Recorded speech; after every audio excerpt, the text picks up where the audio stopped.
మహాసరస్వతీ స్వరూపిణి బాలా త్రిపుర సుందరీ పరదేవతాయే నమో నమ. మమ గురుదేవత డాక్టర్ మారెళ్ళ రామకృష్ణ మమ గురుదేవతాయే నమో నమ. సా రసవతీ దేవతాభ్యో నమ. సా రసవతి రసమును కలిగినటువంటిది. జీవితం అనే రసాన్ని ఆనందంగా ఆ సంగీతంలాగా ప్రవహింపచేసుకుంటూ ఉండాలి. మురళికి 7 రంధ్రములు ఎలా ఉంటాయో ఆ శబ్దములు అందులోంచి ఏ రకాలైన పండించుతూ ఉంటాయో 7 సప్తగ్రహములు అదే విధంగా ఉంటాయి.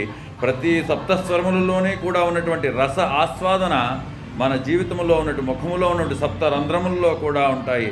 అటువంటి ఆనందపదమైన చిత్తాన్ని ఇచ్చేటువంటి సా రసవతైన గాయత్రీ స్వరూపానికి నమస్కారము. శరణం కరవాణి శర్మదంతే చరణం వాణి చరాచోరపజీభ్యం కరుణ్మతే కటాక్షం కురుమాం కృతార్థ సావాహనం. శారదా శారదాంభోజవదన వదనాంబుజే సర్వదా సర్వదా స్వాక్షం సన్నిధి సన్నిధిం క్రియం. సరస్వతీ నమస్తుభ్యం వరదే కామరూపిణి విద్యారంభం కరిష్యామి సిద్ధిర్భవతమే సదా. పద్మపత్ర విశాలాక్షి పద్మకేసరవర్ణని నిత్యం పద్మాలయాం దేవి సామాం పాతు సరస్వతి.